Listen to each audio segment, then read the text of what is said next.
Good morning, students. Today is your maths turn.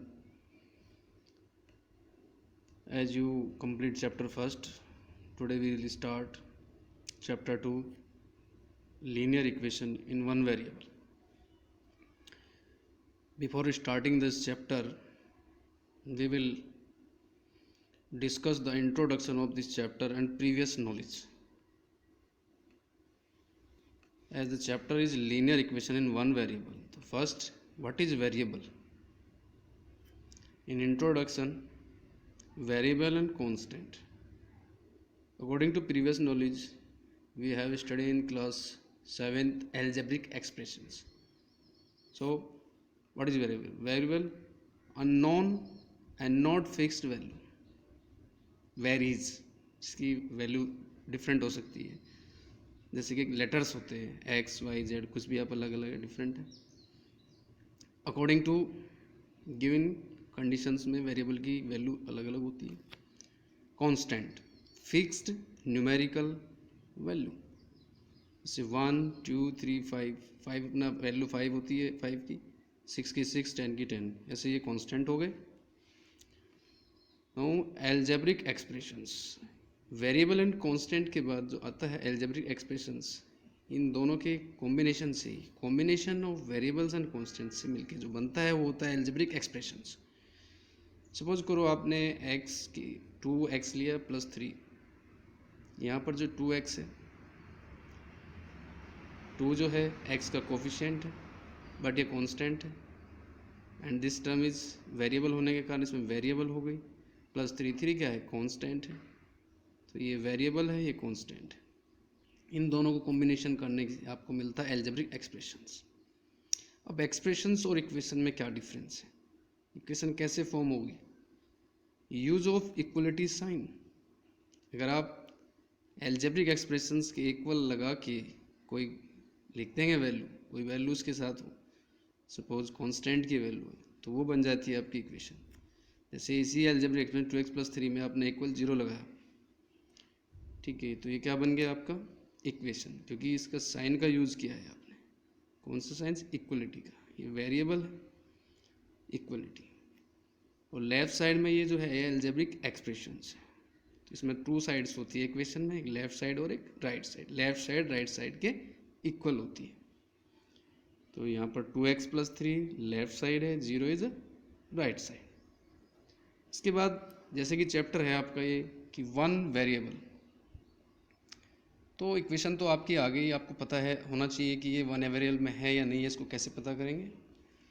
देखिए यहाँ पर मैंने 2 इक्वेशंस लिखी है. 2x plus 3 equal 7 and 2x plus y equal 8. ठीक है, यहाँ पर देखो फर्स्ट इक्वेशन में ओनली x वेरिएबल है एक, और सेकंड में x के साथ एक y भी है 2 टर्म में. अगर वन वेरिएबल है तो उसको बोलेंगे, किसी इक्वेशन में वन वेरिएबल होगा तो हो जाएगी इक्वेशन वन वेरिएबल में. और वन से ज़्यादा है, जैसे कि x है, इसमें y है प्लस z भी कर सकते हैं, तो 3 वेरिएबल में हो जाती है. अभी फिलहाल 2 वेरिएबल्स में. अब आती है इसकी लीनियर होने की कंडीशन. लीनियर कैसे होगा? तो linear equation highest power of variable equal 1. जैसे कि आपके पास 2 एग्जाम्पल्स लिखे हैं.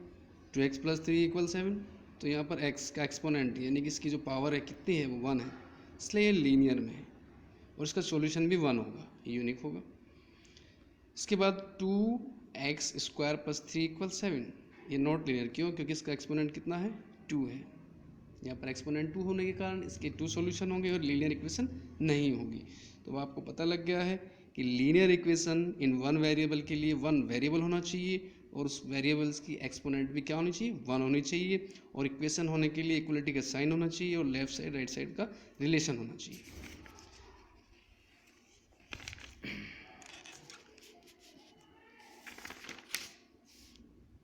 इसके बाद अब इक्वेशन को सोल्व करने के लिए देखते हैं कैसे सोल्व करेंगे.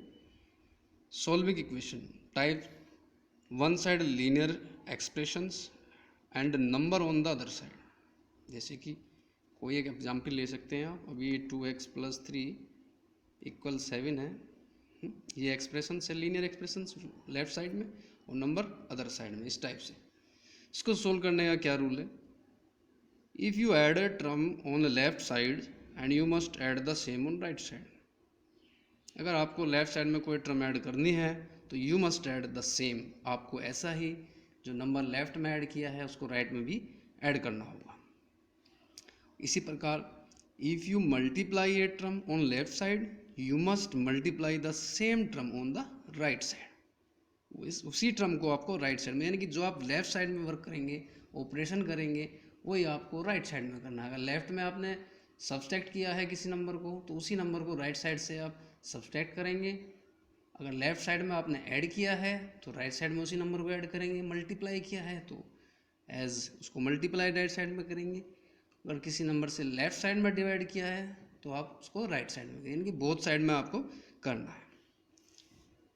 इस रूल को अप्लाई करके एक एग्जाम्पल है, find the solution of 2x - 3 = 7।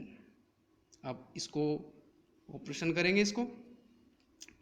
इसके लिए फर्स्ट स्टेप देखिए, आपके पास यहाँ -3 है। आपका इक्वेशन सोल्व करने का होना चाहिए कि variable one side and constant other side. तो आपको कंडीशन ऐसी करनी है सोल्व करते समय कि वेरिएबल को आप लेफ्ट साइड में ले लीजिए जिसको आपको सोल्व करना है, और कांस्टेंट को राइट साइड में। तो इसके लिए आपका जो कांस्टेंट है -3, आपको इसको राइट साइड में ले जाना होगा। तो इसके लिए आप क्या करेंगे, जो आप ये माइनस का है तो आप अगर लेफ्ट साइड में प्लस का 3 ऐड कर देंगे तो ये क्या हो जाएगा, नेगलेक्ट हो जाएगा। अभी आपने ऊपर पढ़ा है if you add a term on left side you must add the same on right side. So आपको ऐड 3 करना है to both side. Same algebraic expression से लिख लिया आपने, लीनियर +3 लेफ्ट साइड में और राइट साइड में +3। उसके बाद 3 से 3 नेगलेक्ट हो गया, इधर 2x बच जाता है, इक्वल में 7 और 3 10। सेकेंड स्टेप, अब आपके पास यहाँ पर वेरिएबल के साथ 2 मल्टीप्लाई में है, तो आपको बोथ साइड में 2 से क्या करना होगा, डिवाइड करना होगा। 2 से डिवाइड किया, 2 से 2 नेगलेक्ट और 2 से 10 5 टाइम, तो x = 5। आपका ये सॉल्यूशन आ गया। ये था आपको ऑपरेशन करने से कि आप प्लस माइनस सब्ट्रैक्ट करके कैसे इक्वेशन को सोल्व करते हैं। इसके बाद एक मेथड है आपका ट्रांसपोजिंग मेथड। मीन्स इक्वेशन में लेफ़्ट साइड में जो वैल्यूज़ है उसको आप राइट साइड में ट्रांसपोज कर लेंगे, ट्रांसपोज करके उसका सॉल्यूशन करेंगे। जैसे ये क्वेश्चन है 2x + 9 = 4, तो ट्रांसपोज यहाँ पर क्या करना है आपको, variable one side and constant other side. Variable left side में, कांस्टेंट राइट साइड में। तो यहाँ पर कांस्टेंट 9 है, इसको राइट साइड ले जाना है, ट्रांसपोज करना है। तो ट्रांसपोजिंग 9 टू राइट साइड। इस कंडीशन में अगर वो प्लस का होगा तो राइट साइड में जाएगा वो माइनस का हो जाएगा। अगर वो माइनस का होता पहले से तो वो प्लस का हो जाता है। यहाँ पर प्लस का है तो माइनस हो गया, 4 - 9। इसका सॉल्यूशन आता है -5 2y। अब ये 2 इसके साथ मल्टीप्लाई में है तो क्या करेंगे, डिवाइड करेंगे दोनों साइड से 2 से।